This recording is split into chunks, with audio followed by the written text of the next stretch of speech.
drifted alarmingly in the betting was, Fancier in the morning continued to drift. It was late on the exchanges to lose. It was something you'd see in a Dick Francis novel, Charles Buttons.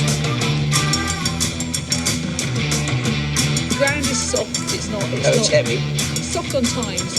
It's heavy. Okay.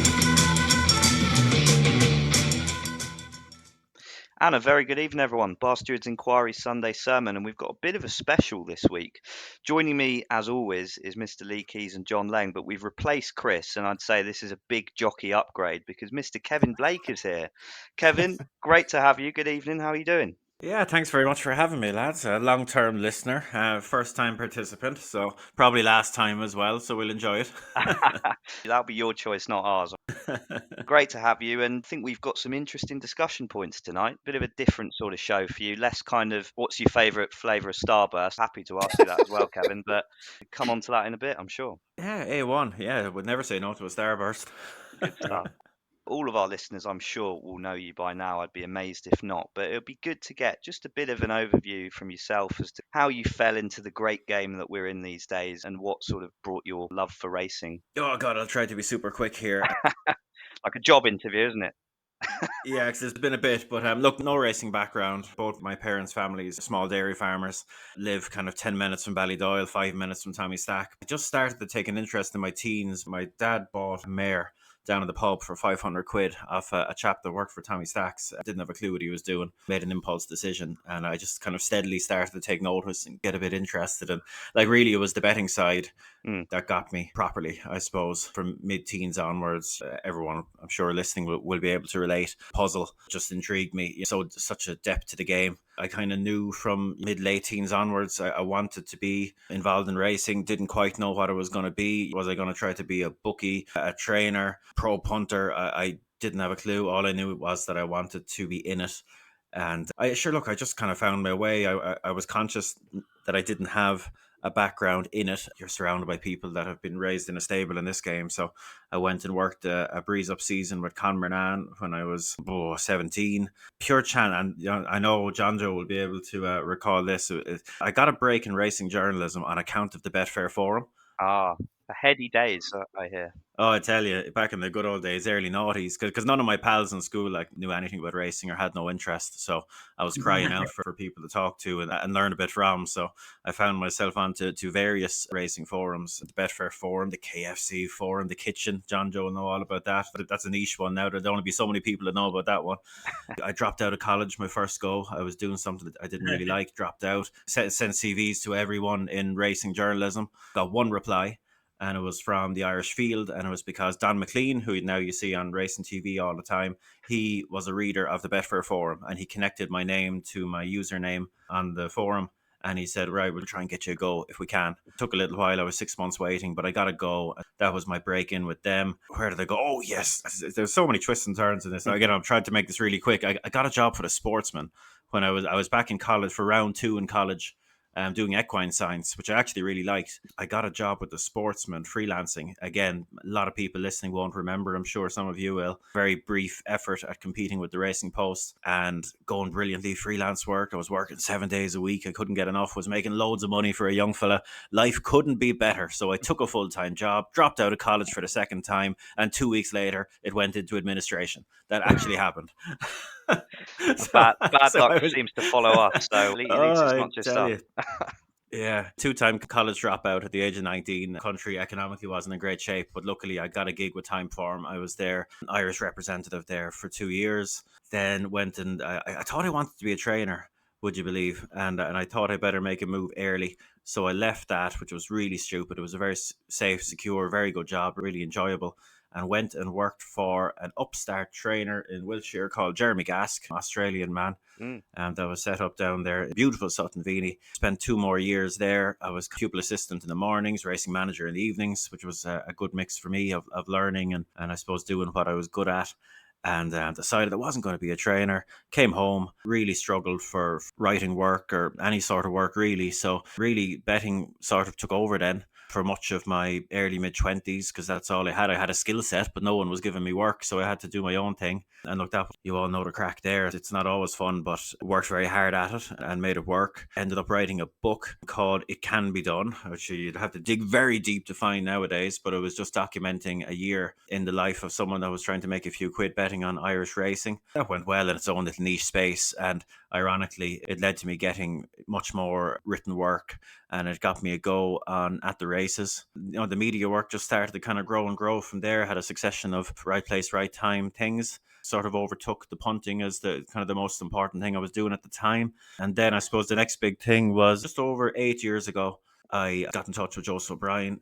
He was a year into his training career, scaling very rapidly, and he was looking for someone to give him a hand with, I suppose, various things. We call it race planning, but I suppose we'll probably get into it a bit more later. It's a bit more than that. And yeah, so since then, I've been doing an awful lot for him, combining it with the media work. While all this has been going on, I've been kind of steadily converting the family dairy farm into a stud, breeding a few, having a few in training, pinhooking a few, all that type of jazz. Yeah. And yeah, I'm probably forgetting a few things, but I'm trying to keep it succinct. But it's been, I suppose, quite varied. I always get quite, well, don't get annoyed. I've just heard it so much. You wear a lot of hats, Gowan, which I always think is a little slightly has insinuations, but that might be no good in any of the things I do. But I think I'm very lucky. I've kind of started from absolute zero in terms of knowing no one in the game to being in a position where I get to do what I love every day, bounce out of bed, go to bed happy most days.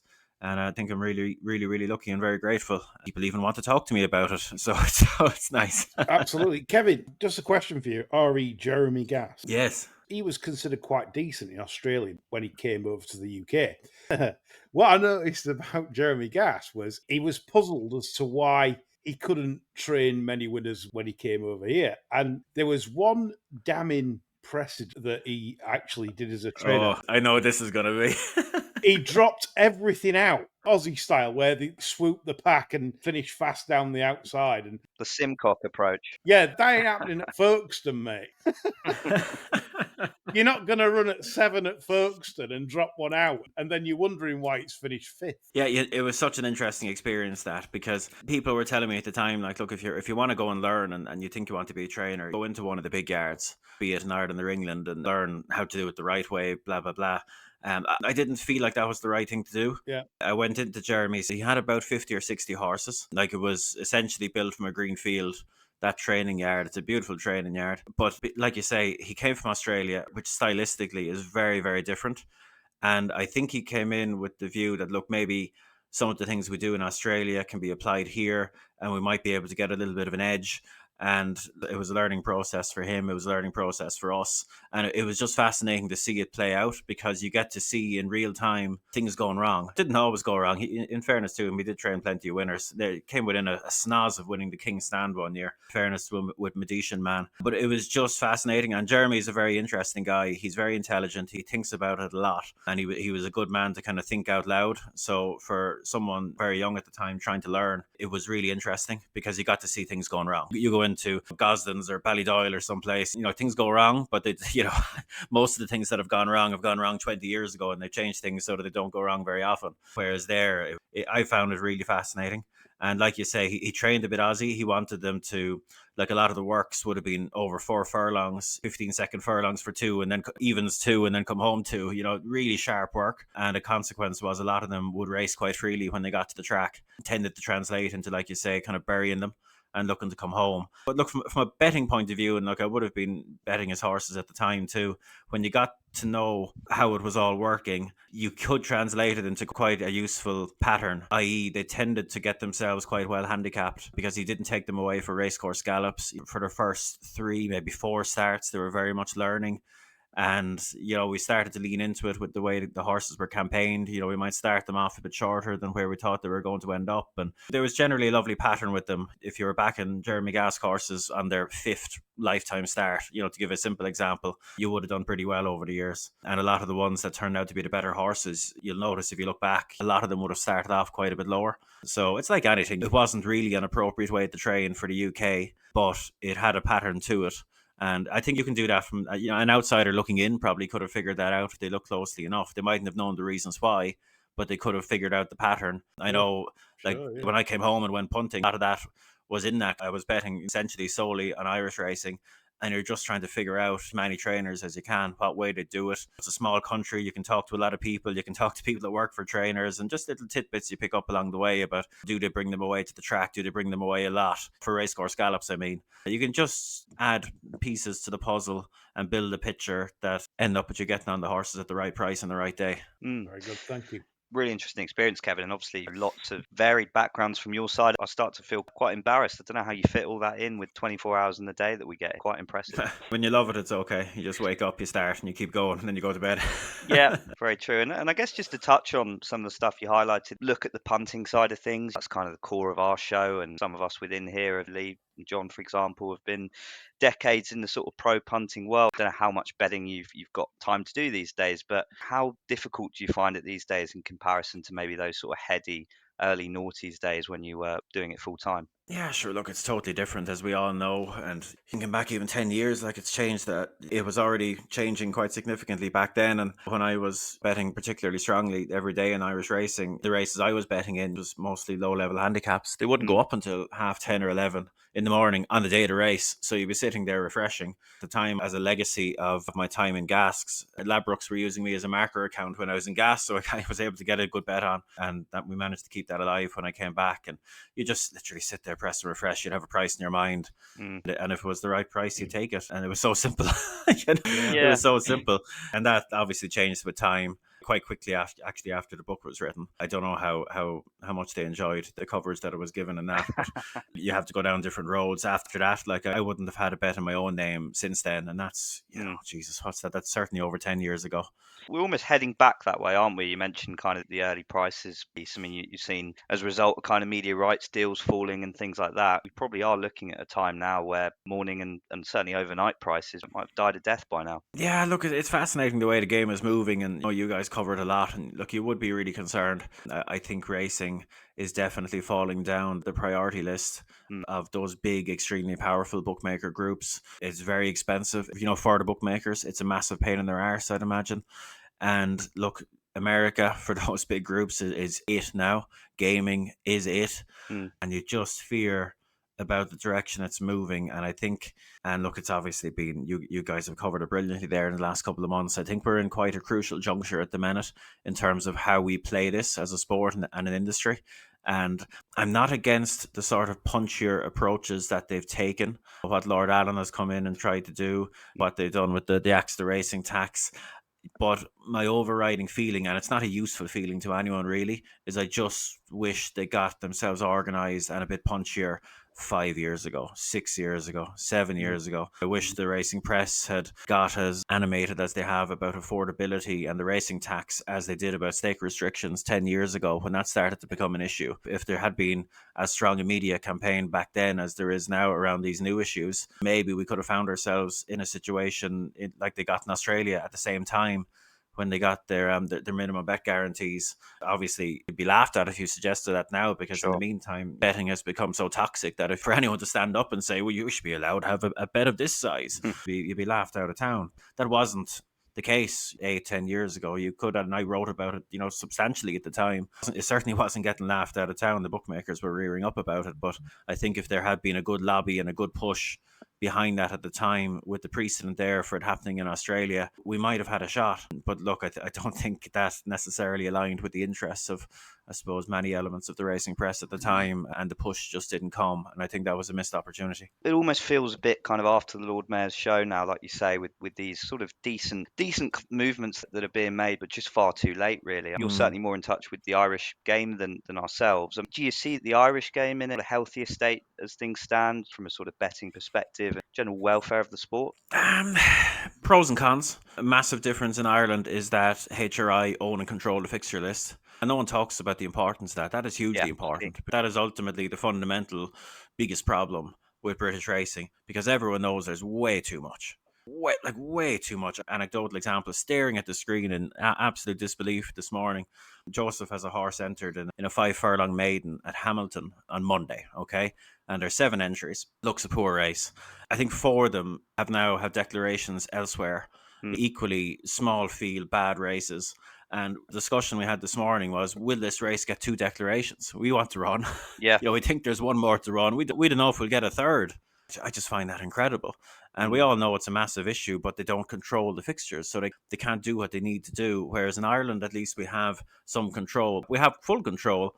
But now mind, with that said, HRI have taken a view that they want to put a focus on increasing volume of racing, which they just need to be careful with, because the biggest problem we have in Irish racing is, I'm afraid, and I hate to be dogging people too much now, but I think they made a really ill-advised deal in the last media rights negotiations. Yeah. They switched from a per race model to a turnover-based model. I think it was an incredibly short-sighted thing to do, because if anyone in that room was tuned into the betting scene, there was a lot of people on the other side of the negotiating table that knew exactly what they were asking for, but no one on our side, I fear, is tuned in enough to betting to know that stake restrictions, affordability checks were already rumbling away there. The betting space in general was just so toxic, and you go and do a deal that the returns are based on turnover. Just thought it was a really catastrophically poor decision. And that's going to start to sting next year, because this year they had some, get the economics term, but they basically had some protection to guarantee their old media rights payments for a period. And that period has come to an end. And I think there's going to be race courses closing, because I think that the media rights revenues for tracks are going to go through the floor.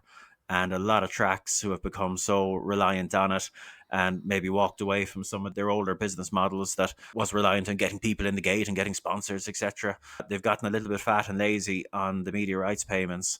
And I think the music might be about to stop. And maybe that's a very pessimistic view, but look, I've seen this coming down the road for a little while, and I think it's about to hit. So that for me is the biggest concern in Irish racing. Yeah. I think it's an accurate view as well. I think we've seen Thurles recently. That's now been revived by HRI and is keeping going for the foreseeable. But you've seen Tralee go by the wayside. In Britain, we've seen Toaster, Folkestone go. And I think, like you said, Kevin, this is an issue that we should be discussing, because tracks, I don't know if they're ready for it, but I can see a real heavy closure of tracks going forwards, which is sad. Yeah, look, I remember having a chat on a podcast a couple of years ago talking about a 20-year view of racing.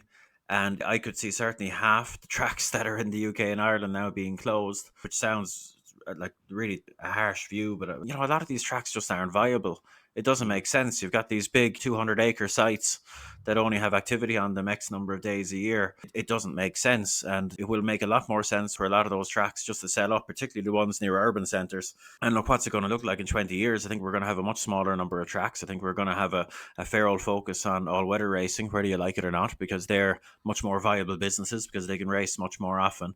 And look, that's kind of where I see it inevitably going. Look, the character and the variety of British and Irish racing is one of its big selling points, but what I've outlined there is a doomsday scenario. It's just a consequence of economic realities. It could sustain potentially a similar, well, hopefully not a similar amount of racing, quite a bit less, but you could sustain a very healthy racing product on probably half the number of tracks. But look, I think the next few years there's going to be a big moment where something big happened, whether that's a breakaway group, what it was called the European Super League or whatever that kind of the failed concept was called, something like that. One of the big bookmaking groups deciding, okay, lads, we're not going to take bets on racing anymore. Best of luck to you, we'll be fine. I could see that happening, and I could see that happening relatively soon, to be honest. I think we're going to reach a point like that, and it's how the leadership responds and adjusts and how they meet it will ultimately dictate the medium term. Look, I think it's very easy, and I should say this, I'll try to balance it because that was quite gloomy. We need to balance it as well in that, look, while there's always challenges, there's always something in racing that we're very worried about. A lot of the time it's justified, but I'd also say that we're still the second most attended live sport in the UK and Ireland. You tune into Newmarket, Tattersall sales, Goffs. Yep. At Keeneland there in recent weeks, there was $530 million spent on yearlings.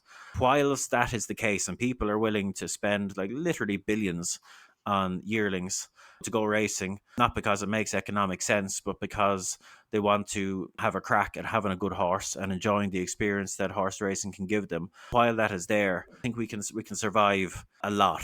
And I know that's a little bit separate from the betting space, but the thing that I always come back to is that when we're in one specific space, whether you are very betting focused, whether you are very Bloodstock focused, whether you're an owner, a trainer, a jockey, stable staff, whatever interest group you're in, we're all inclined to be a little bit one-eyed and think that we're the most important one, and the game couldn't go on without us and without our contributions. And the thing about racing is everyone is right. It can't happen without all those interest groups doing their bit. But if one goes, we all go, and we need to be together because that's how it works. Good point. That can be the most frustrating thing for me, is we inevitably get a little bit one-eyed, a little bit self-interested, and sometimes it takes a really shit situation to bring us together. COVID was a great example. All the silly things we've been arguing about for years in terms of programming and different things, all of it went out the window. We just did it because we had to. Action was taken and great strides were made. It's sad, really, but you almost feel like the shit needs to hit the fan to get people to stop worrying about themselves and think, God, this is existential here. Let's do what we need to do, even if it hurts us. I think that's ultimately a key thing going forward. For the good of the sport, yeah. No, absolutely. And interesting point that you touch on, Kevin, around kind of sales houses. You'd be more in touch with the figures than myself, but they do appear to certainly not be tanking like other aspects of the sport, and in some cases actually sort of increasing. What do you see the interest being from some of these high powerful owners, particularly on our shores, where you're buying 2 million quid's worth of yearling and you race him for $5,000 at Ripon? Doesn't quite add up. So how do you see these sales houses still having such success despite these sort of difficult and challenging times? I don't think you can look at it economically, because it doesn't make sense economically. Like, No. if you spend 4+ million on a yearling, like you're not going to end up with much place to go. You could even be a stallion and not be worth that in the fullness of time. The thing that you realize, and it's the thing that I think a lot of people lose sight of, is how difficult it is to have a good horse. I did some stats the other day. I forget the period of time it covered. 44,000 yearlings that have been sold at yearling sales in the last X number of years. 2.9% of them end up winning a group race. It's extremely difficult. And even if you come in with a huge amount of money to invest and get the best people to work for you, you have no guarantee that you're going to get a real good one. You have no guarantee you're going to get a good one. And that is a little bit intoxicating for people who are used to getting what they want and have been very, very successful in other walks of life. And some of them will rear up and they don't like it and they go away because they don't like the fact that they can't buy success, whereas others get the bit between the teeth, get a bit intoxicated by it. And that's how you end up with big owners having a real go, because it's intoxicating and it's really, really difficult. And for people that are hyper successful in their normal lives, the thought of coming in and competing with Coolmores, the Judmonts, the Shadwells, that have been established for decades and decades, it is intoxicating. And you see it with Kia and his team. They are clearly intoxicated by the thought of competing with the biggest established players. They want to come in and disrupt and come in with a lot of financial firepower. Look, the very best of luck to them, but it really, really isn't easy. And I wouldn't be one of those kind of sitting in the shadows kind of laughing at them when it goes wrong. But this is really, really difficult. It's not easy, and it just underlines how difficult it is. But look, it's what keeps us all going. Every trainer, big, small, we're all hoping to land on one that can take us to those days, that can deliver us those experiences. As long as that ambition is there, burning in people, we will find a way to make the game work. And as you say, we don't wish bad luck on these people. The sport is funded in a way where we're reliant on big owners spending big money to keep the food chain move along, so to speak. So looking at where we're at and with experience and time in Bloodstock, are we in a place now where, probably particularly the UK, but Ireland potentially too, are we almost acting as a bit of a trading vehicle for some of the other jurisdictions where maybe things are a little bit more thriving? Yeah, for sure. And we see it all the time, and people still say, oh, our prize money in Ireland's all right, but it isn't. British prize money, like Premier Racing, gets a very raw deal in the UK. I know from maybe a marketing point of view, it might have been a bit of a flop, but in terms of what it's delivered and how it's distributed the prize money, it is far more attractive from a prize money point of view to have a good horse in the UK than Ireland. I'm looking at option list for horses every day of the week, and once you get up to a 90 plus horse, the equivalent options in Ireland and England, it's often not close. Like, there's a significant gap between the prize funds in Ireland and the UK. Ireland went down the road a number of years ago of putting an emphasis on a minimum race value of 10,000 euros. And they've kind of stubbornly stuck with that. And I think it's completely the wrong move. The shape of the pyramid is awful. There's a very small gap between a 0 to 60. and a 0 to 90, which is ludicrous in my mind. Yeah. I think that the Irish prize money structure, the slogan for it should be "Come to Ireland, the best place in the world to have a horse rated 50." Which I don't think is something that I'd be selling what we have to offer on, but that's the reality of the prize money structure. So I think they've got it right in the UK that way. But look, at the end of the day, even if you have 60 grand, 70 grand listed races, if you get offered 600 grand for your maiden winner, that looks a bit more attractive than running for 70 grand in a listed race next time. And look, I know intimately well what those markets are like. And people might think, if they don't pay attention to it, that the likes of Joseph O'Brien wouldn't be impacted by that. He sells a huge amount of horses. There's horses constantly being sold, good horses constantly leaving. It's very hard to hold on to them. And that's even from what would be considered quite strong, powerful owners, because the trade is so strong, it's so good, and it's very hard to hold on to them. And oftentimes you only hold on to them because they have a veterinary issue that stopped them passing the vet to leave. You can see the likes of Judmont selling horses now to Hong Kong, which is a bit wild. Good horses, but that's just what we're facing into. There's a huge demand internationally everywhere for good horses of all types, particularly those that stay a mile or further. And economically, it's just a very difficult thing to push against. And even if you doubled British and Irish prize money overnight, I don't think you'd stop that issue. Kevin, in terms of national hunt racing, you've got Willie Mullins, Gordon Elliott, the BFG, and British owners, or statistically former British owners like the Maniers, Chris Richardson, Cheveley Park, sending Willie Mullins, Gordon Elliott plenty of horse flesh. Now, why are they doing that if prize money in Ireland is not... And more competitive, obviously, as well. Yeah, everyone knows a handicap hurdler that comes over from Ireland has to be uprated by the handicapper in the British Isles, because our handicappers are shite in terms of... Well, they are. I mean, come on, let's be right. We're doing it every year. I love Martin Brazil when he comes to Cheltenham. He lines them up fantastically. He's a shrewd operator. And they are pounds and pounds ahead of our handicap hurdlers. So why are the Muneers and Chris Richardson, Kevin Blake, going over to Ireland? It's a very easy answer. Go on. It's because they want to win on the big days. Yeah. I forget the exact figures, but if you look at the Muneer and Swade partnership from their time primarily in the UK, and it was a long period of time, and you track how many Grade 1s they won during that time, and then go and look at their performance with horses trained in Ireland. And within, I think literally something like 6 months of switching horses to Ireland, they'd won as many or more Grade 1s in the UK as well as Ireland than they had in the preceding number of years. Their level of success just went into turbo. And it's ultimately a results-driven business. And Ireland can be a tough place to have horses in training just from the competitiveness point of view. But the thing about Willie and what Willie has done so impeccably well, arguably to the cost of competitiveness of the sport, is he has cornered the market for the best young national hunt prospects. And it's very, very different to the flat. You can go anywhere to try and source a flat horse. If Goffs and Newmarket and Doncaster aren't enough for you, you can go to America, you can go to France, you can go anywhere, and there's thousands and thousands of horses to choose from. Young, talented national hunt horses that are available for purchase. It's a relatively tiny number, and Willie just has it wrapped up magnificently. And I think a lot of the big owners take the view that, look, we've got lots of money to spend, but if we give it to someone other than Willie Mullins, I don't think we're going to have access to these horses, because a lot of these ones are bought privately and they don't come on the market. So unless we are with Willie Mullins, we're not going to get access. And that's a testament to Willie and his team. They do an exceptional job, and then they train them brilliantly as well on top of it. So it won't call it a racket, but it makes it a very, very difficult game to break into. But even someone really good, it'd be really difficult for anyone to bust into that. But is this good, though? Because you've got a Scottish Premier League situation going on here. Is that good for the supporter or fan, or do you think it is good? Do you think that's what people want, winners, and they just want to back winners? No, I don't. I'd be very downbeat about jumps racing, and have been for a while, to be honest. I felt like it was happening in front of us. I did my best to kind of write about it for years and years and years and years and years, about the way the game was moving, the way the program book was being allowed to get top heavy, about the way that the rise of the super trainer, if you will, they just allowed it to happen in front of them. The BHA allowed British horses, their ratings to become inflated right in front of them, and they did nothing about it until the Irish mollywhopped them at Cheltenham there, 4 years ago, and they gave their handicappers a directive to drop the levels by £10 or whatever it was. I worry about jumps racing.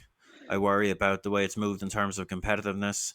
I worry about the way the animal rights guys will be back. I do worry about it. But the one thing, again, to try and balance it and not be too gloomy, the thing that jumps racing has that flat racing probably doesn't have in this part of the world, and it's a massive, massive asset, is a hugely, hugely loyal and enthusiastic fan base. Sure. That no matter what shite you serve up to them, they will love it. You know, Yeah. it truly is incredible, because you go through the winter there. I'm employed to write about it, talk about it, etc. And there's just weekend after weekend. And I love racing. I love jumps racing. But you look at it and you go, oh my God, this is really desperate stuff from a quality and depth point of view. And you spend 6 or 9 months being promised Cheltenham, it'll all be fine at Cheltenham. And you get there and they're ducking and diving. There's chances for them to avoid each other. And you get a heat, 7 odds on favourites over 4 days. And it's just like, lads, this isn't maximising the product. It really, really isn't. If we're going to talk about this all year and the product to suffer all season because we're building to this one set of 4 days, it really needs the bang. And there's been a couple of Cheltenhams there out of the last 2 or 3 that have been pretty flat for me. And crowds are dropping. I don't know if it's a consequence of the racing product. It could be. It's probably more pricing related. You can get a cheaper Guinness now, Kevin. If you drink 10, you can save £3 or something. So that's got to be good save news. £3. Yeah, exactly. Get a Toblerone on the way home. Lovely. I think you got to get people excited. And you get moments, and I'm not going to blame them because I might have done the same thing in the same situation, but you build to it all year, and then Annie Power switches it to the mayor's hurdle last minute. It's just like the crowd groans, and it's like, lads, this is not what it's supposed to be all about. That's the program's fault, and they made those changes last year. They bottled. What they did was good, but they didn't do enough. I wish they'd go at it again. I wish they'd come back to 3 days. I think it's probably not realistic, but look, it might come to a point where it is realistic if crowds keep dipping. And, that would be the greatest thing that ever happened, because we may not have known it at the time, but, rewind 20 years, that program within that 3-day structure was probably 95% of the way to being perfect. It was beautiful. It really was. I was coming home from school, even missing the last lesson to make sure I watched the Champion Hurdle, because it consisted of mares, it consisted of top-class horses, because 16 runners. Yes, absolutely. Like, it was intriguing. And they've turned it into a Stephen Power blogger fest of 7 4 to 9 chances. Yes, the big lad Zaka. Yeah, the big boy Zaka. Look, some people love that. Some people love that. But it's not for me. No. No.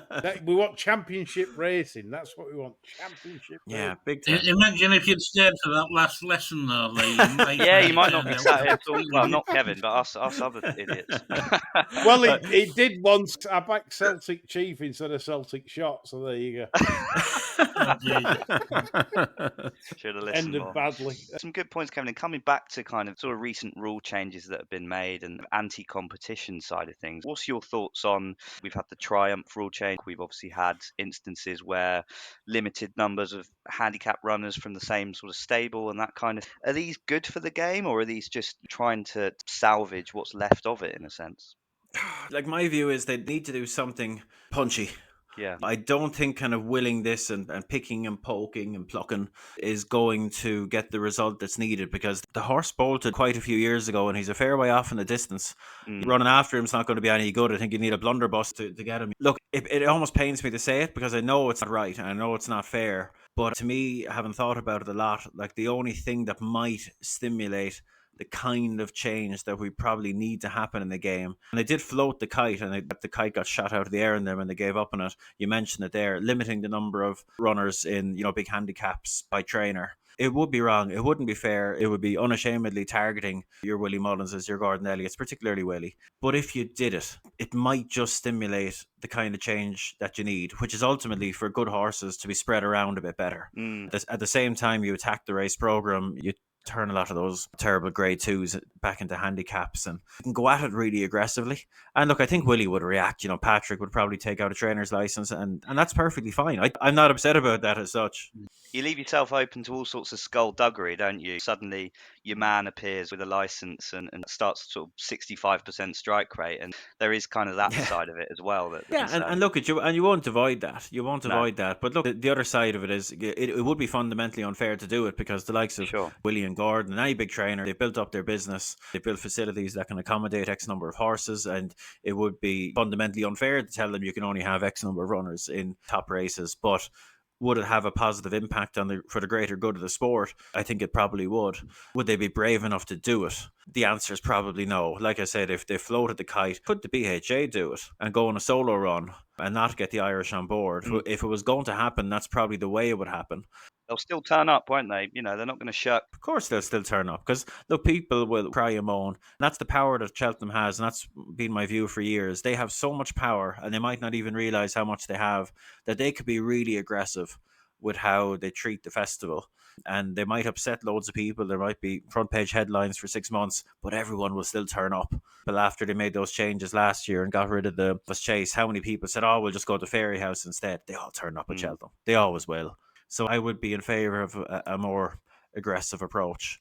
But is there the will and the testicular fortitude to do it? I don't know. Absolutely. Let's come on to sort of race planning side of things, Kevin. That's an area of passion for me. I've done sort of bits and bobs in the industry, just trying to start out in that regard. And John's obviously had many a year with Stout. Not happy to get out of it. John's happy to get out of it. I'm trying to get into it. But obviously something you've been doing for a number of years with Joseph, some great success globally. And we moan a lot as a show anyway. But I think particularly this year, we've kind of found some of the placing of certain horses by bigger yards in the UK particularly a bit strange. When you turn your laptop on a Monday, you're looking at the calendar for the week ahead. How do you kind of approach things from a race planning perspective? Sure, look, it's like anything relating to form study, whether you're betting or thinking about race planning, etc. You're just trying to get to know the horses as well as you can. And like in this situation, you get the benefit of being able to talk to the trainer, talk to the riders, maybe watch the racecourse gallops, watch them at home. So you should know them really well. And then it's a case of figuring out kind of where they might be ability-wise. Do they have enough ability to end up with a big day? If there is a big day in them, what's it going to be? How are you going to get there to give them the best possible chance? And sometimes they're not very good, and you're just trying to find the weakest possible spot, like that filly that's entered at Hamilton. I really enjoy it. It's a very stimulating thing. I would personally, having done what I've done, I would always be a little bit slow to be too critical of others' placing, because I just know myself, sometimes things are out of your hands, or there's forces of work that won't be obvious to the onlooker. Yeah. Like a really simple, it's not a good example, but it's just a relevant one. Joseph had a filly running in a listed race at Newmarket, and she went off 40-1, and she actually ran okay. But people might look at that and say, Jesus, they sent one all the way to Newmarket to go off 40-1 in a listed race. What were they thinking? In her particular case, she's going to Australia and she's on the way to her quarantine facility, so it suited to find a race in the UK on the way so she could go out on a run. We wanted to run in the black type race, and that's where she ended up, and she actually ran okay. But there would be cases like that. Sometimes an owner has a strong view and they're adamant that they want to run somewhere, and you do it because they're the owner, even if you think it's the wrong idea.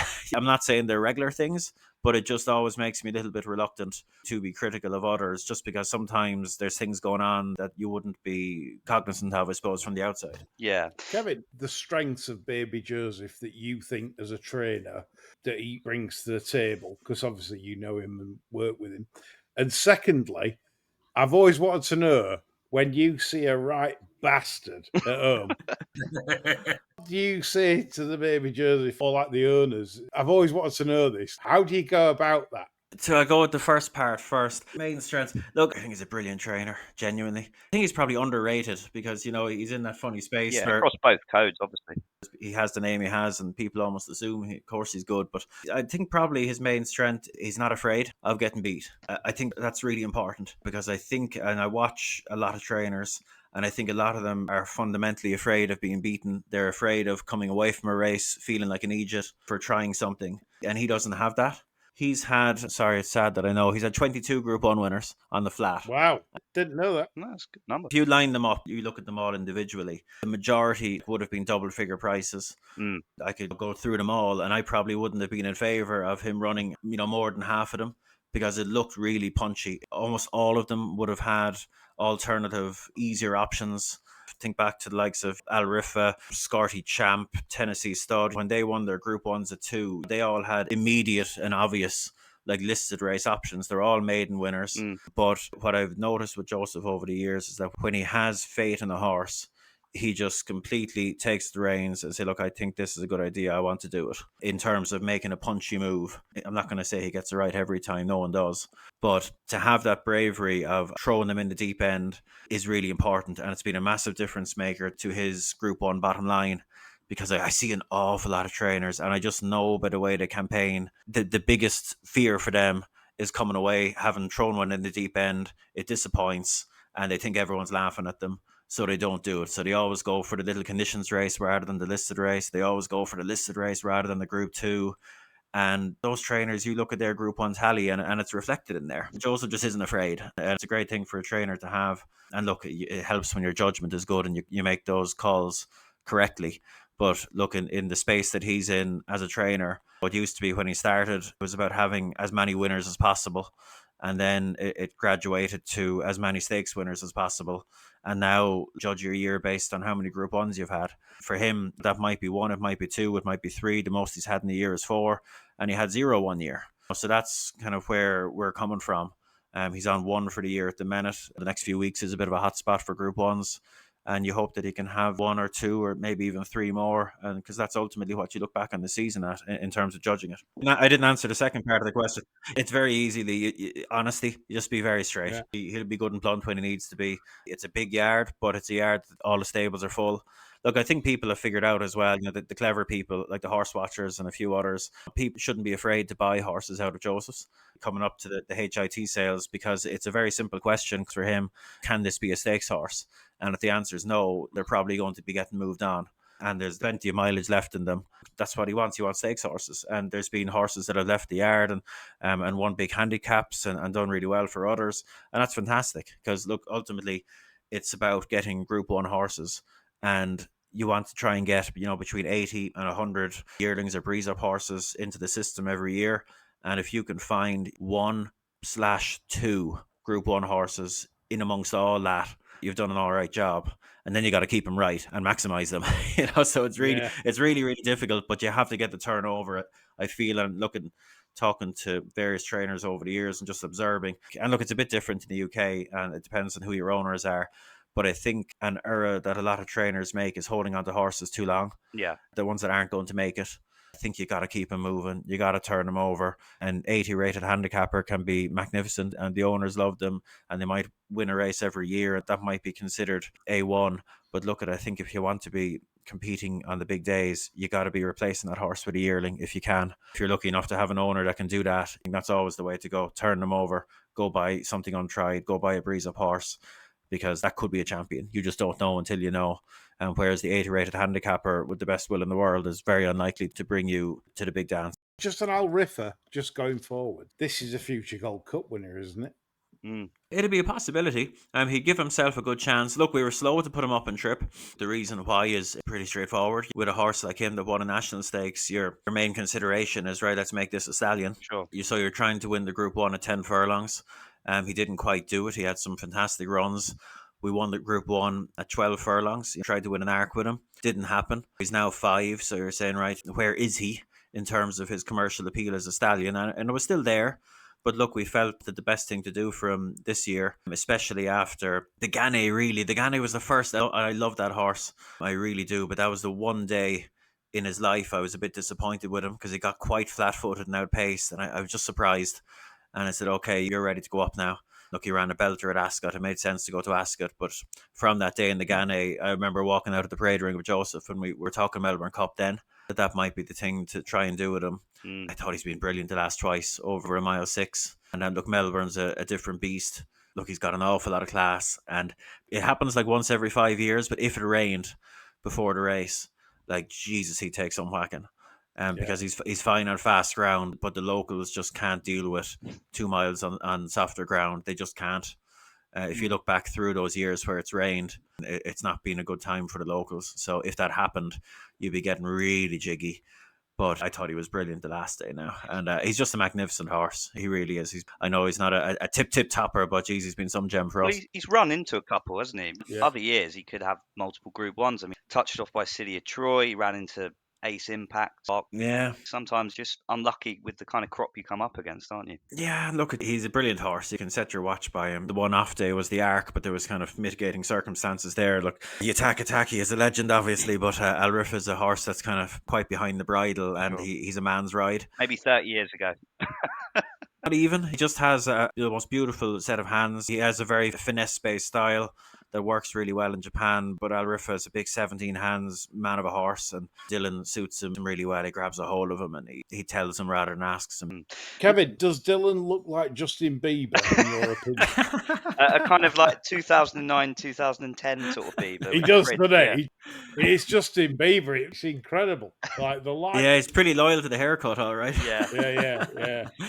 Here's one for the ladies. I bet the yard girls will get excited when Dylan walks in the morning. I tell you, he's a top lad. Just before we came on, actually, he just rode a winner at Dundalk and quite heavily invested in his championship bid, like dealing with Dylan. Yeah, where are we up to now? He's in the driving seat, but look, he's got to stay healthy. He's not, got to avoid bans, and he's just got to keep doing what he's doing. It would just be a massive thrill because Colin is class, and 5 in a row he's had. And I know, look, he clearly hasn't been helped by having to spend a lot of time in the UK since he got the job. Oh, I felt from the other day, he had to go to Southall for one ride to ride an absolute. Yeah, it's tough. But look, these are the price you pay for big jobs like that. And I just couldn't have more regard for Dylan, like as a sportsman and as a fella, a real pro in every sense. You probably all saw the 5 Stone of Lead film. That was a little mini documentary that was made about him when he was 12. And to be honest, I hate that sort of thing. I hate when kids get a lot of attention and get told they're brilliant. Yeah. It just can send so many of them the complete wrong way. But he went to the right place. He went to Joseph's because, Joseph is I know he comes across as probably quite quiet and mild-mannered, but he's a hardy boss. Do you give me jockeys a lot of orders? We all discuss the races. Everything is pace mapped, and we have a look and see what we think might happen. But usually the instructions are, look, we think there's plenty of pace here. Ride it as you find it, but we think there's plenty of pace. Expect to be in the front third, but if something's different, you've got the freedom to move. Like the horses to be forward. Dylan's brilliant from the front. I think Joseph's horses excel from the front. So whenever there's an opportunity there, love to see them making the running. They're trained where they're trained. If you're not familiar, very, very steep hill. And look, they're very fit and they're relaxed. And if you can get them in front, to me, it's always been a big thing. Dylan's watching him grow there and develop as a rider from when he arrived in the yard when he was 16. It's been fantastic. And look, he's worked his way into the number 1 role. Look, he's riding Group 1 winners. He's doing everything that he needs to do. He's a baby. He's 22 years of age. Look, if he could... Nothing, is it? It really isn't. He's been 2-time champion apprentice in Ireland, and if he can add a champion jockey to that, can't tell you the kick that we'll all get out of that, because it's a product of proper hard work and commitment. No bullshit. He doesn't drink. He doesn't smoke. He's committed. Brilliant family and behind him there. I'm just very, very focused. Everyone's different, but some people like the mercurial sportsman, the flawed genius. I love the lads that are just committed and consistent and every day the same, because that's hard. I wouldn't know today with the committee jockey, But look, it's hard, and look, he's only young and he'll need to keep doing that as he gets older, but I think he will, because he's got all that attention early and he's just never let it affect him, and he's just pulling forward, willing to learn, willing to listen, willing to work. Weight is good because he's not small, but he's very committed to it, does the right things, and look, he's doing it in a very sustained, doesn't squeeze the lemon, he doesn't go very light, maybe only once or twice a year. The hair probably weighs a few pounds in its own right, doesn't it? Yeah, he's struggling if he ever cuts that off, yeah. The final couple of weeks of the season, stick your Dylan Brown Maltese on, because he'll be riding out of his skin, I'm sure. I wanted to touch back on the Bloodstock side of things, Kevin, something you and I had spoken about previously, and we also touched on it earlier on in the show. Translatable skills and the idea of Bloodstock trading. Many a pro punter these days are heavily restricted. Some are getting sick of the game and looking for other avenues, and you've seen people like Patrick Veach have done this and many others. Do you see that as a kind of viable change of role for some people who are maybe not able to punt to the levels they were previously, and that being a kind of change of career path potentially? Yeah, look, it's not straightforward, but it definitely is, and that's been what I've done essentially in terms of like my turnover that I was committing to betting, switched into Bloodstock trading for many years now. And a lot of the things still apply. You're still ultimately assessing horses, trying to work out what they are, how good they might be, what's underrated, what's overrated, ascertaining what a value price is, showing discipline to only strike when the price is right. There's an awful lot of things. Like, it's essentially like bloodstock trading, essentially is like anti-post betting in a way. Sure. You take a view, you take a position, and you ride it, and it might peak and trough a little bit during the destination, but you're ultimately trying to get to the point where, a simple one, if you're buying a foal and selling as a yearling, the day you sell as the yearling is the race you're backing them for, essentially. If you buy a broodmare, it's like having an anti-post multi almost, and I think it's very transferable. But at the same time, I wouldn't be suggesting to someone who's a real sharp punter just to turn up with the sales and start backing your opinion. No, very different ball game. You might bump into Jamie Osborne. Less said on that one, the better. Yeah, it isn't as simple as that, and there is another separate ocean to dive into. You have the ocean of form study and understanding what's happening on the race course, but in terms of what's happening, the living, breeding animal, and in the sales ring and that whole scene, that's another ocean entirely. But I would always think that the way to go is, if your skill set is in form and research, if you can find a partner that's more so skilled in the physical assessment of horses and the bloodstock side, that can be the way forward. Partnerships are everywhere now in bloodstock, small, big, whatever works. But the beauty and the fundamental difference in terms of investing in betting and investing in bloodstock is, as we all know, the fundamental problem with betting is the better you get at it, the more difficult it becomes to play. Whereas in bloodstock, the opposite's the case. Within reason, there's no stake restrictions. The more you spend, the higher level you play at, the more doors open, the more people want to do business with you. The red carpet is rolled out. It's a completely different world that way. And you're encouraged to spend more. You're encouraged to play more. You're encouraged to get in at a higher level. So, look, I wouldn't for a second suggest that it's easy. No. It really isn't. No matter what you're doing, whether you're breeding, I'm involved in, and it is a nightmare game at times because you only have so much control. Give the example, like with breeding, you spend so much time researching before you buy a mare. You might buy really well bought mare, upgrades coming in the pedigree that materialize, and it just looks a real good decision. You buy the mare, done, and it works out well. You then put all the research into your mating plan. You pick a stallion that fullness of time shows that it was the perfect stallion at the perfect time at the perfect price. You've made just a succession of really, really good decisions. And then 11 months later, a crooked chestnut filly pops out that will never be saleable to any sort of extent whatsoever. And you get absolutely... Chestnut hoodoo. This is horse racing racism. Chestnut fillies. No one wants them, do they? No. No, absolutely. It's terrible. What I was going to ask you, Kevin, here is, do you use more statistical research? Do you do it from confirmation? Or do you do it from both? It's a mix of both, really, because look, like my view in these things is you should always try to be kind of in the top 1% of what you're doing. And like I would consider myself, with my humble hat off, like a 1%er in terms of race reading. Love it. And analytics and ability to research and things like that. But I'm not a 1%er when it comes to assessing a horse. I've been doing it for 20 plus years, but I don't feel I'm a 1%er. So the way that it tends to work with me is I partner up with people like Joseph and others who are very much definitely 1%ers in that space. And they get value from me in terms of my skill set. I get value from them in terms of their skill set. And we go at it that way and try to make good decisions. So that's the way it tends to work for me. And I think that's applicable to anyone in terms of tackling it and trying to find people with complementary skill sets. The alternative is you rock up and you just get stuck in and you learn from your mistakes. And that's an option too. The beauty about bloodstock is, well, I was going to say you can go in and play small. It's relative. It's not like you can go in and buy a horse for $5. Unless you Shark Hamlin, obviously. We know famously. £200. £200 I paid for this. Your man there. It can seem like a dark art and it can seem like quite inaccessible, but it actually isn't. I'm not saying you can walk in off the street there and blast away and get a great result, but it's definitely accessible. If you have a will to get involved and you talk to people that are in the game. Like, there will be the odd fella that tries to rob you, of course, but that's the same in any walk of life. Yeah. It But is. It is. Yeah. Streets of London quite hot at the moment, sadly, but oh, Jesus. But that's the thing, like the skill sets that you guys have, like so applicable and would be so helpful to a lot of guys, because there's plenty of like brilliant judges of horses flying around. You wouldn't let them near a race in terms of assessing it from a form analysis point of view, a research point of view. So I think there's probably more and more of that happening, and the likes of Veach teaming up with Bloom and that. You know, I think that more and more that's will happen, because the bloodstock space is probably a bit primitive when it comes to use of analytics. It can be quite simplistic still in a lot of places. And look, there are some operations doing some really interesting things, but in terms of what you see publicly, it's pretty primitive stuff. I would say this is my weak point in terms of punting. But what I would say is I do a lot of pedigree analysis, but that I'm probably, like you said, when you need to be in the top 1%. For example, the Green Desert line.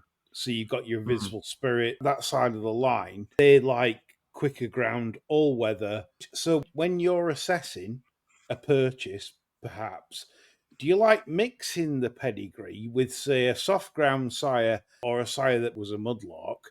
Or do you breed like for like? Distance wise, going wise, what does Kevin Blake look for when he's buying? and you don't have to give your trade secrets away here, Kevin. Obviously, this is No, like, look, there's no simple answer, because every situation is different. I've found myself consciously in recent years trying more so, and I haven't succeeded, and I can't always succeed, and sometimes it's just not possible. But in a perfect world, I'd love to be breeding a horse that stays a mile and a quarter, that goes on fast ground. That's the type of horse I feel the market really needs and really wants, and there's probably an undersupply at the minute.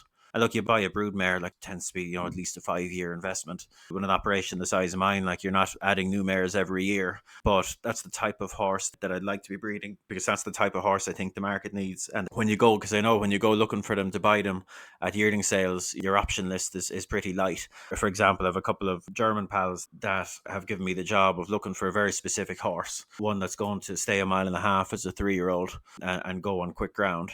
And you go through the catalogs and you make your long lists, etc. And there's a budget, so like you're not going to be rocking into to too many Wooden Bastards out of Galileo mares, Especially not now. Especially not now. Sadly, yeah. good job John didn't get that gig, Kevin, because Alderflug is famously his favourite sire. He'd have just said, "Stay at home and get an Alderflug. What do you need me for?" Yeah, he's brown bread as well. He is, bless him. Yeah.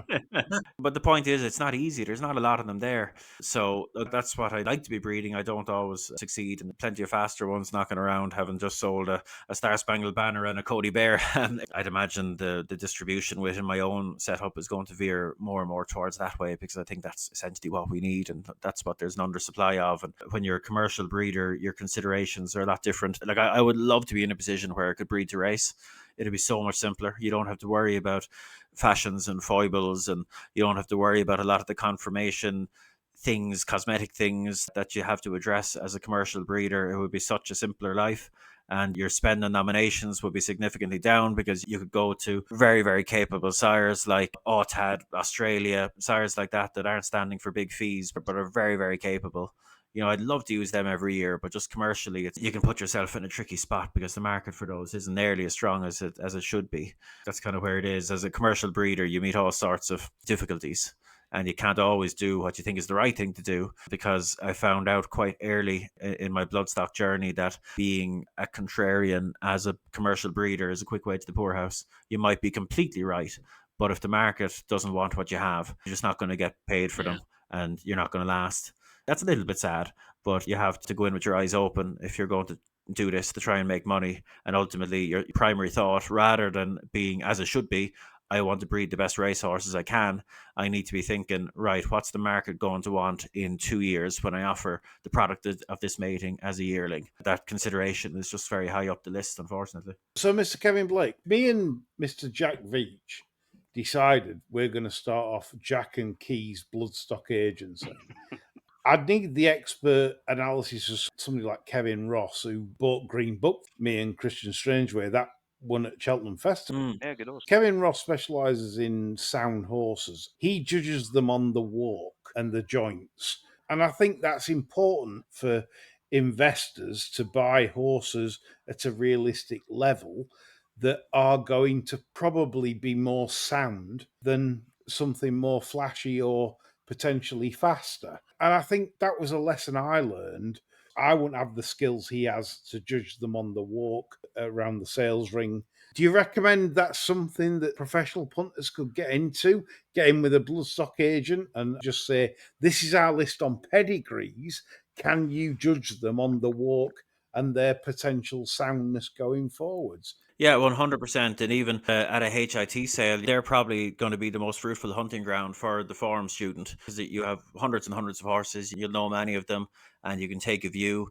And then, like, to me, even if it's not a bloodstock agent, I'd be talking to your trainer, because they're going to have to deal with them every day. And it's a very important thing, because trainers know their own gallops. It's a really relevant one with Joseph, because he trains on one gallop. It's a steep hill. I've kind of tailored my eye at this stage from looking at enough horses with him to know what he'll forgive. And Joseph uses the same vet at the yearling sales if he can at all, and the vet that's in the yard all the time, because he's able to forgive conformation issues that a Newmarket trainer just would not forgive. Front leg conformation, for example, he'll forgive an awful lot of issues in front, or potential issues, because he trains on a hill. It just takes that bit of pressure off the front legs. It moves the centre of balance a little bit further back. Like, he often gets sent quite smart horses from Newmarket. They haven't been able to keep sound in Newmarket, because the view is, look, if you can't keep this horse with its front end issue sound on the hill, you won't keep them sound anywhere. He'll be forgiving of a lot of things that other trainers wouldn't be, because he knows his gallop, he knows his system, and he knows from many years of doing it that he can forgive things that others can't, and that can get him value in the ring as well. If there's an obvious issue that's putting most people off, probably going to be able to buy them quite right. But look, soundness is massive, and look, vetting is a massive thing. And as a vendor, it drives you nuts, because vets are very particular. They're sold to yearlings. If they're popular, you get requests for x-rays, and it's always a little bit fraught, because something very small might pop up at an x-ray, and that's enough for them to be failed, and that'll usually result in most buyers scarpering. So the standard is set pretty high, because, like you say, soundness is everything. If they're not sound, they're not going to perform, or if they have an issue that's likely to arise in the future, it's going to make them less attractive. Kevin, two questions from myself, and maybe something for our listeners to kind of fall back on. I would like from you, if possible, one established underrated sire that you think is operating well above what his cover fee is, and because your ear is to the ground, and as we are talking now in the thick of sales seasons, a freshman sire that you think is might have seen some yearlings by and is kind of set to make a bit of a splash in the next couple of years. I'll give you two. The one that I've been kind of a slightly long-term project for me, and I've been long on him for a couple of years now, and I'm staying aboard, is Cody Bear. Typical type of sire that I tend to latch on to, because look, I like to use proven sires that aren't overly expensive, that still have plenty of commercial appeal and progressive profiles, because they're the ones that suit my budget, that suit what I'm trying to do. Like I say, deliver yearlings to the sales at times when they're considered commercially attractive, and he just did really well from like small initial crops that led to him getting much bigger crops of better quality mares. And when that happens, I tend to sit my hands for a year or two and then start using them. The view being that when the product of my initial matings are ready to sell, the first of those bigger crops has hit the track, and hopefully something has happened that brings him back to everyone's attention, and all of a sudden everyone wants one. And in fairness, he got that, was it last year or the year before, with Leah Vanny, and winning the Queen Mary. And Coward of the County, who ended up a little bit disappointing, but did very well as a 2-year-old. And he's had Life Plan in the Gym Crack this year, and he's a lovely sire to use from a commercial breeder's point of view, because he'll get you a good looking, good walking horse. I sold one the other day. What he was off a 10 grand nom or something. He made 68,000. Lovely result. So he's one that I'm kind of on the side of, and have been for a while, and will continue. Like, I think of 3 mares in foal to him at the minute, so I'm pretty long on him. I think Study a Man is a really good sire. I haven't been able to use him. He was difficult to get into this year. Probably be difficult to get into next year. Completely different type. Will throw you a middle distance horse. Yeah, I think he's a very good sire, and he's going to keep progressing. Tetra Pak Lady's done very well with that one. Exactly, yeah. Kirsten Rousing, yeah. This is incredible stuff, right? Why aren't you booming this on Twitter like Twitter tipsters with a betting slip? When you bought one for 10 and then sold it for 68, you should be boom. Boom, join my Telegram. Yeah. I've never been much of a boomer now in any sense. Something really, really good needs to happen for me to boom it.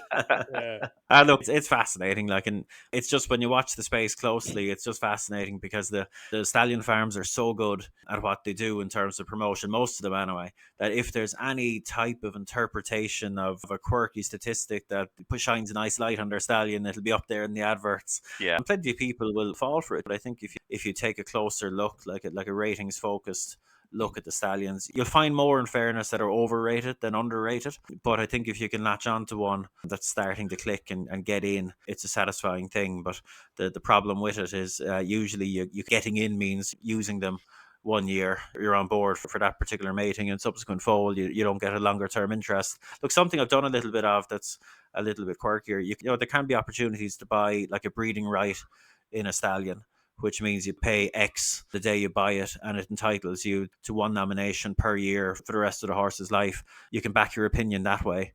And if you get that right, that can be a brilliant thing. You can buy share in a stallion, which is usually like a 2% equity share that gives you 2 nominations a year and maybe a bonus nomination every second year. You know, it's different every time. There'd be significant sums if you're dealing with a stallion with a bit of a profile, etc. But in terms of ways to invest in bloodstock and use the skill set that, you know, Veach will always talk about, you know, Loop de Vega, and that's what he did with him. So there can be opportunities there in that space that are very interesting if you have a strong view on a stallion.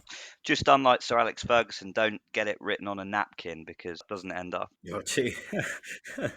There is a book about it. There actually was a book written about it. I have it at home. Some journalist wrote it at the time. It wasn't particularly good now, I dare say. I found it on Amazon one time by accident and I bought it. Double up and find your book, Kevin. Is that on Amazon? Christ, yeah. Hilariously, when you do these things, you obviously have to decide how many you print. And, you know, when you're dealing with something as niche as this, a book written by some young fella no one's ever heard of, they decided to print, I think, maybe 1,000 of them or something like that.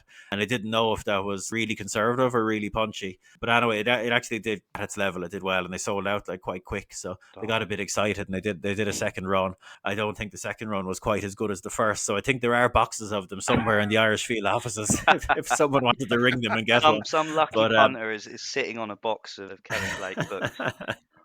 Yeah, but I think alternatively you can get the ebook on Amazon. I wouldn't be encouraging anyone to buy it because it just feels like such a long time ago. And that's the great thing about betting is you can do well at it, like objectively. You feel good about yourself and you think, I must know what I'm talking about. I made X on turnover over the last number of years. Like, I must know what I'm doing. And my figures were really good. At the time I thought, geez, I'm actually quite good at this. And I look back on it now, and that was 12, 13 years ago. I just think it's night and day. I've experienced so much since and done, you know, seen so much more and learned so much more. Look, at the time, I would have been single, had nothing else going on. You have so much time to do a really thorough, committed job to it. That's definitely a help. But in terms of where I am in terms of understanding now compared to then, like, I feel it's night and day. But look, that's the great thing about the game is every day really is a learning day. It should be, and if it feels like it isn't, then you're probably not in an overly comfortable space and not hanging around with the right people. You should be thinking you're learning every day and progressing, because it is, you know, you guys know, and everyone that's listening to this knows, like, it is a bottomless pit and there's always things more you can learn. Yeah, this is why I love this podcast, because I've learned a little bit tonight. I like that because I'm 52, nearly 53. Bet for a living for years, and I can sit and listen to you. Kevin, what are you? Are you 52? No, I'm turning 40 in about 3 months. all right. I know. I thought I'd get that. You're a talented guy. You've done this, and you haven't shouted from the rooftops. Never been a shout from the rooftops kind of guy. You've been on ITV. You've done the Betfair podcasts. We've known you from that. I think this is what's really nice, that you've built your business from your ability. And this is really entertaining, I think, for listeners in terms of learning, because I've learned stuff on this show. Thanks. If I was to give anyone anything for my own, I suppose, path through the thing, like, I think you just got to go and have a go and get uncomfortable. Because look, I started from zero. And most of us have, I'm sure. Didn't come from the background. You start from zero. I'd be just saying, try and surround yourself with people that know more than you and listen. And don't be afraid about being challenged.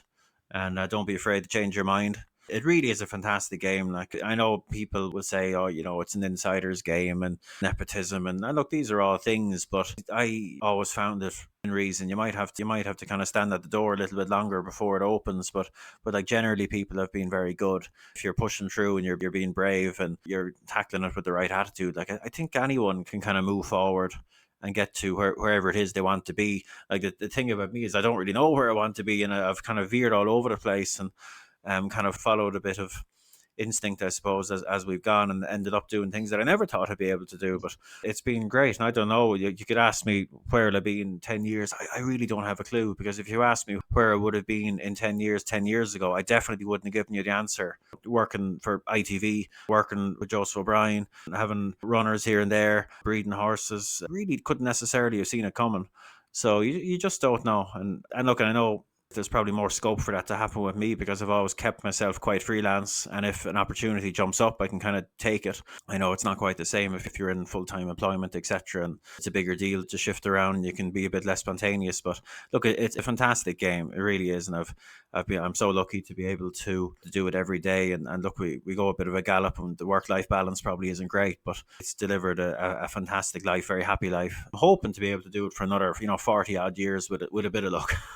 Absolutely. No, it's been fascinating, Kevin. We'll end on a bit of a funny. Now, you can be as political as you like with this one, but I Oh, God. noted, and I noted from following you for a while, you're both a keen marathon runner, but also a boxer from time to time. Now, I was going to ask you, who would you most like to be in a ring with in terms of racing personalities, but that will get you in trouble. So who would you least like to face in a mythical boxing ring from someone in racing? Do you know what? I'll give you the first answer. Oh, go for it. Because I have thought about this, and it's not for the reason you think. It's not because I don't like them. Do you know what I'd love to do? I'd love to box AP McCoy. I think a few people would say that, Kevin, to be fair. I really would. I get on brilliantly with AP, and it's coming from a place of Knock him out. It's coming from a place of absolute respect, just because I had so much admiration for him as a sportsman, and just how hard he was. And I've heard he's very handy. His brother seemingly was a very talented boxer. And just for an idiot like me that never, I played sports all my life, but I've never did it at a level, I just would get a genuine kick out of that, even if I got absolutely hammered around the place. It's because someone asked me that question before, and that was my answer. Just think it would be a lot of fun. I really love the boxing. I took it up a little bit later in life. I was like 20. I've seen you've done marathons and stuff. What do you weigh in as at the minute? Oh, now I'm around 80 kilos. I've lost like 2.5 stones since Christmas. I got back running. What's again, 80 kilos in boxing then? I boxed at 72 kilos, which is like welterweight. Welterweight, yeah. Okay. Yeah. Now you'd be like nearly middleweight. 80 kilos is about 12.5 stone. We'll get AP's people together. We'll get a catch weight, and I'll pull some strings with Matchroom, and we'll get this one going, Kevin, I think. Yeah. Do you know what the frightening thing is? I bet if you said it to him, he'd be game. Because he's just just that type. He would, yeah. Kevin, one final question from me, funny, to finish, because this is a Barstew's thing and a sermon thing. Fish finger sandwiches. You must have stormed in after a session and thought, I've got a fish finger sandwich craving. Does this happen in Ireland? That's not a euphemism, Kevin. This is generally fish fingers. Oh, Jesus. No, I wouldn't. I haven't seen a fish finger since I was a young fella now, so I can't say it's happened. It's you northerners, Lee. That's all you boys eat up there, isn't it? I know, like they do packs of 24, 16, whatever. Kevin, if you were doing a sandwich after a drunken night, say if you were on Guinness out there in Tipperary, in Golden Farm, with the staff and the wife, right? What would you be having as a late night snack? Oh, a sandwich. It could be a Tato sandwich, like a crisp sandwich. Oh. Honestly, it could be. So, it's just, producers giving the thumbs up here. It's just a little bit dirty. You shouldn't be doing it late at night, but it's going to hit the spot, isn't it? Yeah. In terms of Guinness, how many pints could you take on a night out right now? No, I'm not geez, my big drinking days are a long time in the past. I might have 4 or 5 or 6, and that'd be fine for me. I mean, that's a solid effort. That is solid. I had a stint in Dublin about a year back in the day, and some of those boys can have kind of 15, 20. I'd get nowhere near that number. I'd be happier with a drop of whiskey now with something in it now. That tip away on those for the night now a lot easier. Kevin, Irish weddings are something else. They last for days. Barry Canary got married in Ireland. Davy Russell turned up. and he wasn't happy at paying for a hotel room, so he slept on the floor in someone else's room. This is Davy Russell. Yeah, I'm afraid the English haven't quite figured out how to do weddings properly yet. Funerals as well. You've terrible funerals. We're shit at funerals. We're pure cremation now. In UK, they burn us alive, and Ireland still do it properly. But anyway, there we go. We get it wrapped up quickly and properly with a good session. Brilliant. Well, look, that has been an absolute pleasure, Kevin. Cheers for joining us. Most appreciated, and hopefully. No, thanks for having me. It's nice to be able to veer around and talk about all sorts of things because most of the time you've been hearing me for the last few years, it's been previewing ITV races. It's nice to zip around, and what I would call, I suppose, the true spirit of podcasts. You should be able to zip around there and go in whatever direction you want and forget about time limit and just keep going until it feels time to finish. Now, the Kevin Blake World Tour, when the sequel's out to the first book, you're welcome to come back and plug it anytime you like.